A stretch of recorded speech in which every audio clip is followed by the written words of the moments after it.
So how did we end up here? How did you end up being poor? Ask yourselves that question. It is the why that matters, because what's happened has already happened, but why did it happen? Hello YouTubers, Alaska Prepper here. Happy Friday to you all, ladies and gentlemen, TGIF. So for several years, I've been talking about why it's so important for you to be prepared. And there is a new trend coming on the preparedness scene, ladies and gentlemen. Now you hear other channels that are not really preparedness-minded channels that are talking about why it's important to be prepared, that you have to be prepared. Now you listen to people like Peter Schiff, like Gregory Mannarino, Mr. Mannarino. You listen to Gerald Salente. You listen to Miss Lynette Zhang, amongst others, Wall Street Silver.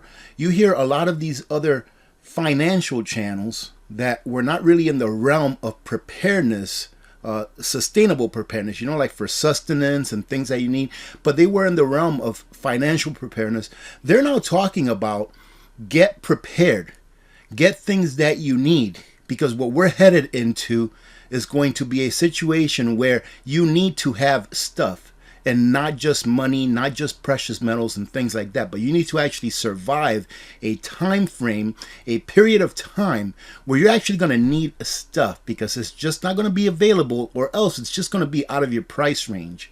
And also, for years, I've been talking about that you should be prepared for the main reason you should be prepared is to make sure that your family has everything they need during hard times.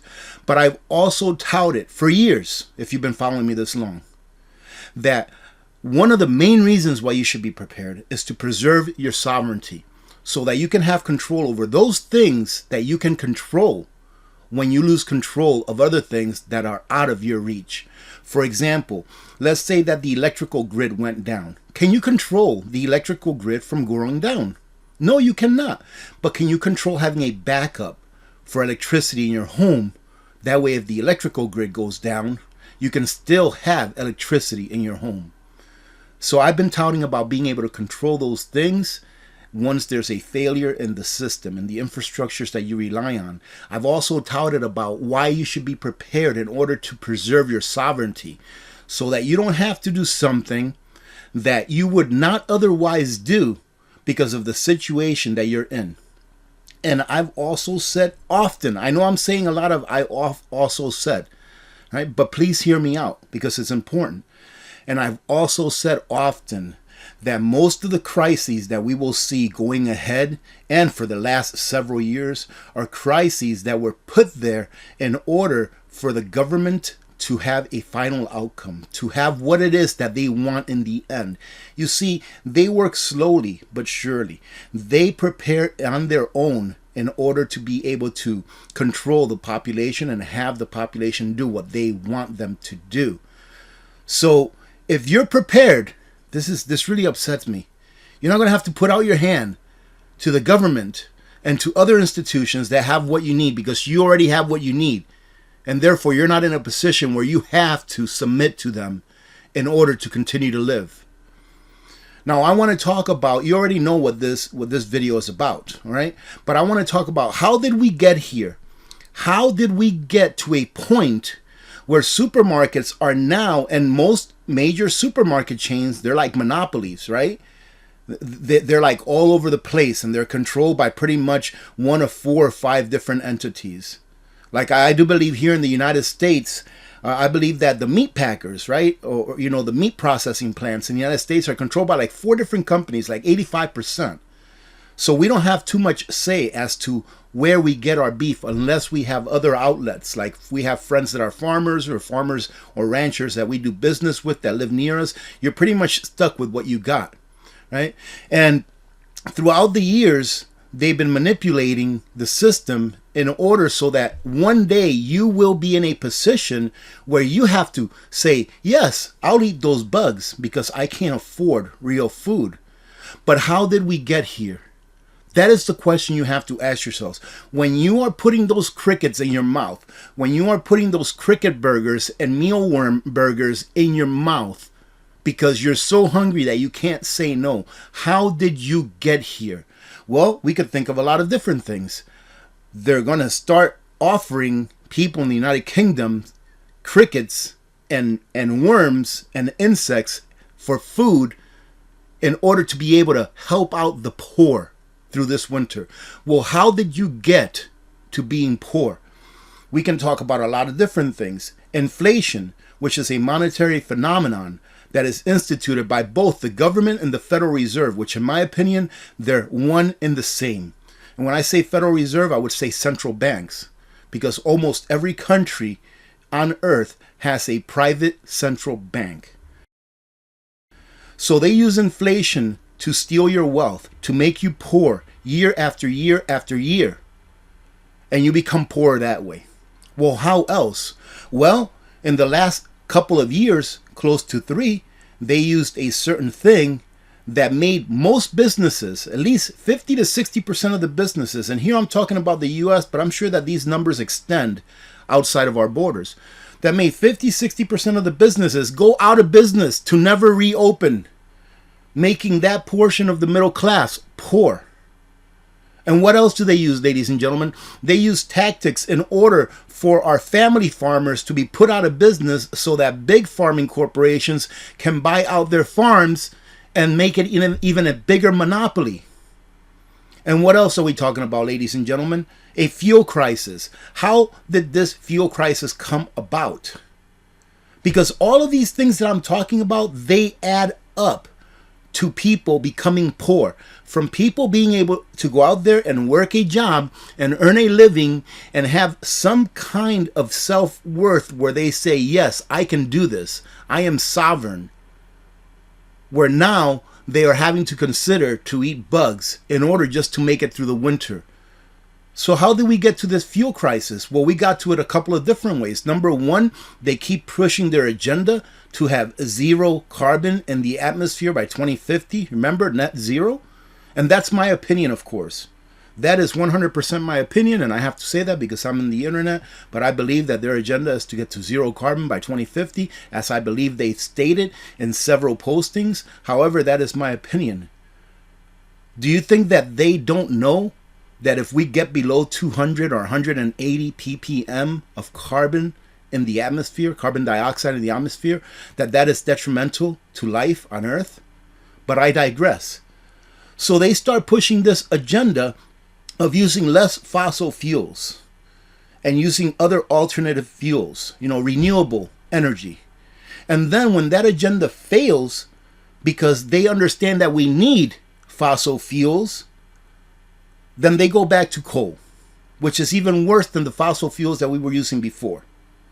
So now fossil fuels in general, energy in general, is a lot more expensive than what it used to be. How else did we get there to where we have a fuel crisis where it's so expensive? Well, we had a country that starts with a big R invade a country that starts with a big U. And because of that, Western governments decided to use sanctions in order to do what? To hurt the country that invaded. But it backfires, and instead, all of those countries that put sanctions on this other country, now they're the countries that are hurting. Now it's their people that are paying 5, 8, 10 times more for energy. So how did we end up here? How did you end up being poor? Ask yourselves that question. It is the why that matters, because what's happened has already happened, but why did it happen? And are you going to learn from the past so that these things won't be redone in the future by our children? Are you going to teach your children, this is what happened, and we can never let this happen again? If you want to live free, if you don't want to eat crickets or be forced to eat crickets, if you want to eat crickets, ladies and gentlemen, eat them. Eat all of the crickets you want.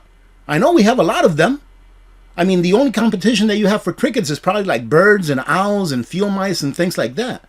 So go ahead and eat them if you want to eat them.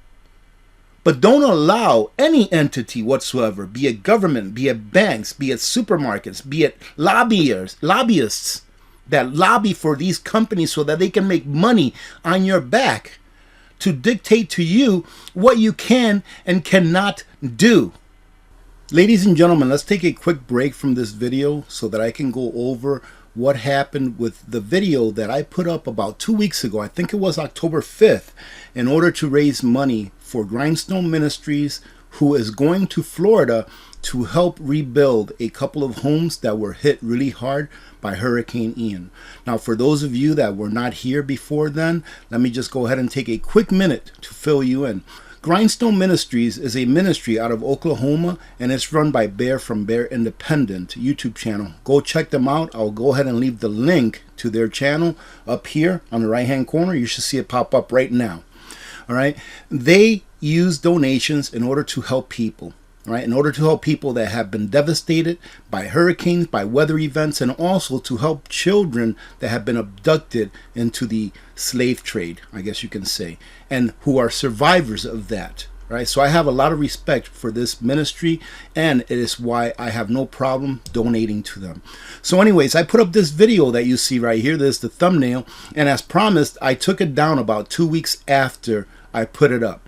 And I let our community members know that whatever income I earned from that video, every single penny of it is going to go to Grindstone Ministries, in addition to the sponsor of that video, because I actually had a sponsor who sponsored that video, Opus. So thank you very much, Opus, for sponsoring that video in particular, in addition to that amount.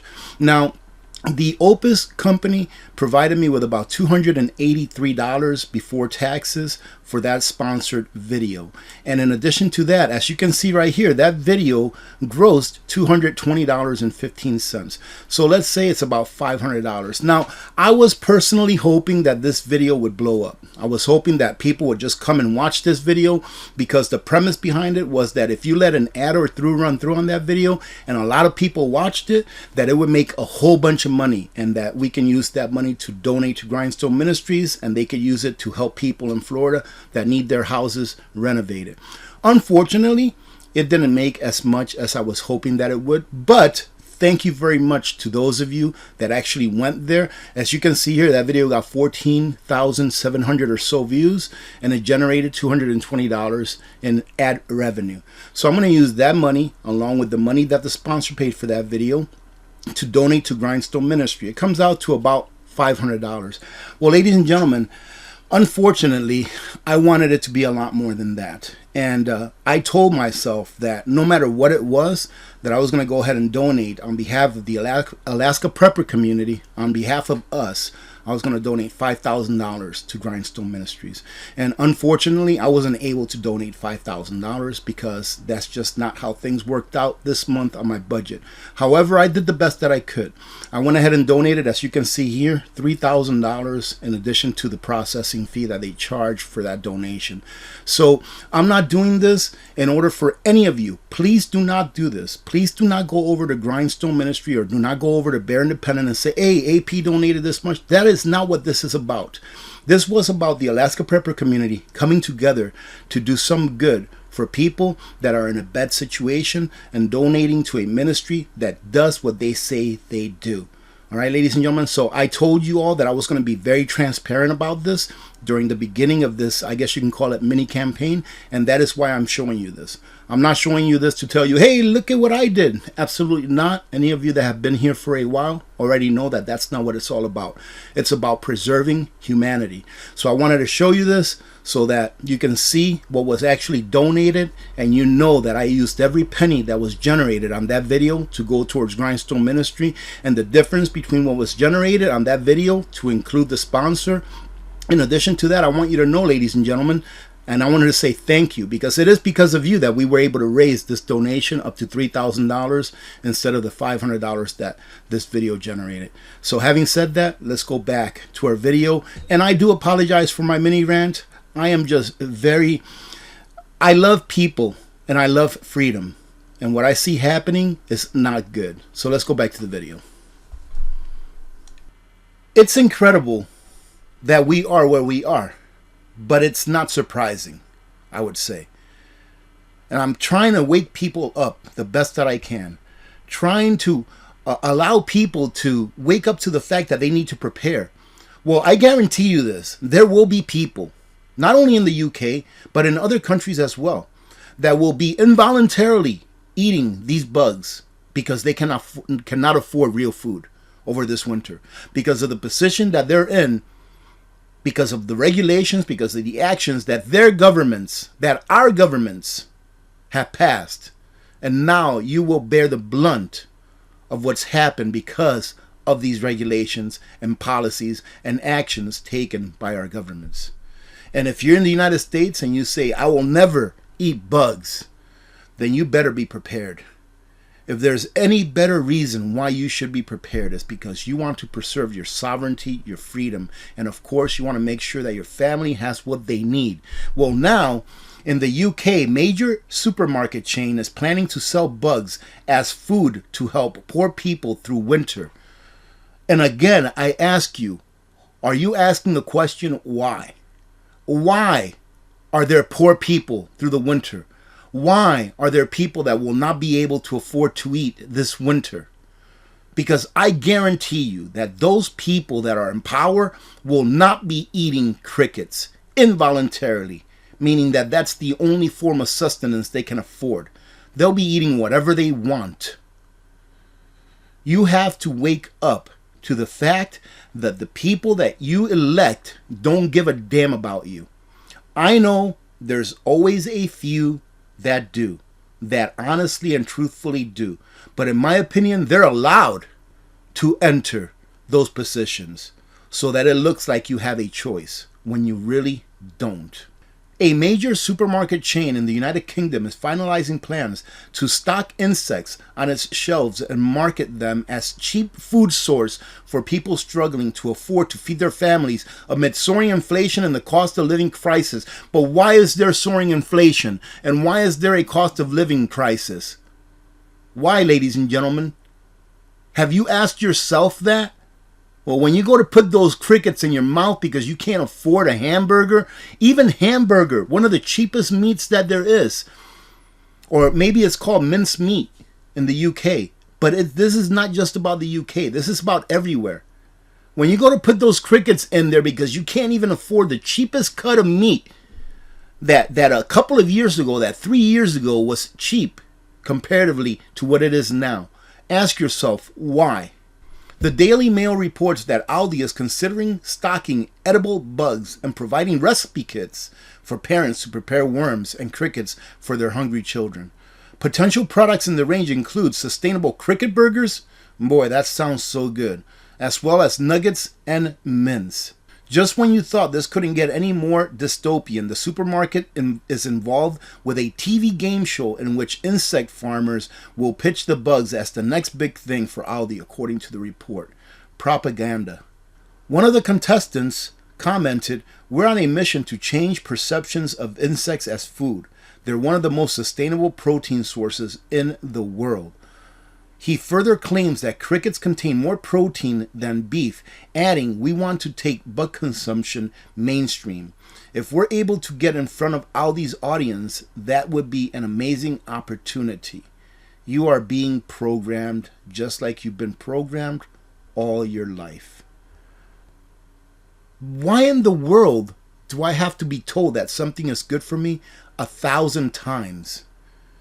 If it's really good for you, I guarantee you, the free market will take care of it. If bugs are a superfood that are so good for you, people will go to them. Unfortunately, these companies that are making these fake burgers and fake meats and stuff like that in the United States, they're not being received very well. They're not doing very well in the stock market. But if it's so good for you, don't you think that people would gravitate to those things that are really good for you? Look at organic foods, how they've taken off in the last several years, probably the last decade or so. They've taken off because people are like, wow, organic foods are good for you. They don't have any pesticides, they don't have any GMO, they don't have any this, they don't have any that. I'm going to pay the extra money for this. And look at how people have gone to organic foods, people that can afford it. They go and they buy organic foods because they have a perception that they're very good for you. So they go themselves and buy them. How many commercials do you see on TV? I don't watch TV, so I'm asking this sincerely. How many commercials do you see on TV promoting organic foods, opposed to promoting all of the other foods that are not organic, that are pretty much processed and ultra-processed? How many commercials do you see comparatively from one to the other? If it's really good for you, it doesn't have to be promoted. People will go there. My mechanic is a great mechanic, and he charges a great fee. He charges a great rate. All right? He doesn't have any advertisement, but he is always so busy that he's usually a month out. And he's my friend. I consider him my good friend. I stop by there just to chat with him every once in a while and to treat him to dinner every once in a while. He is my good friend, and his wife as well. They're both my good friends, and even I am a month out. That's how busy he is. And he doesn't advertise one bit. I guess you can say he advertises in a way because he has a sign for his business by the road where the entrance to his business goes. So I guess that's a form of advertisement. Well, if these things that they're trying to push down your throats were so great for you, people would just gravitate to it. People would not have to be propagandized to try to consume these things. All right, ladies and gentlemen, I'm going to leave it at that because this really kind of disgusts me talking about this. Not necessarily because of the bugs, because like I said, if you want to eat bugs, by all means, eat them. If you want to eat rats, go get a rat and eat it. It's up to you. It's up to you. But when governments get involved, they make you go through pain. And then they come back as the savior. Hey, look at what we're doing. Look at what we're doing, ladies and gentlemen. Now you can eat bugs. If you're poor because of the policies that we passed over the last several years, that's okay that you're poor. And we're sitting here in our ivory towers. Now, if you want protein, you can eat bugs. Aren't we great? Aren't we great? Mr. and Mrs. Government loves its people. It's pretty disgusting, and you better wake up because things are not going to get any better. This next year, the price of food will double, right? Going to next year, the price of food will double. They have to bring in so much pain that you will submit to anything. And when this economic collapse, when this financial collapse, call it whatever you want to call it, but there will be one of one kind or another. There will be some kind of financial collapse. There will be some kind of a liquidity crisis where all of the money that you have on the bank, whether it's $1 or $1 million, will be frozen. And unless you're prepared for that, ladies and gentlemen, you will submit. You will submit if it's the middle of the winter and it's negative 20 degrees outside and there's no way for you to get fuel because you didn't have the forethought to get a little bit of fuel extra to make it through that winter. You will submit, whether you like it or not. Because your children will look you in the eyes and they will tell you, I'm hungry, I'm cold, I'm freezing, and you will submit. So for those of you that aren't preparing, for those of you that did not prepare, it's your fault. All right? It will be your fault when your children are cold. It will be your fault when they're hungry. It will be your fault when you can't afford to get them the basic necessities because you have been warned for years.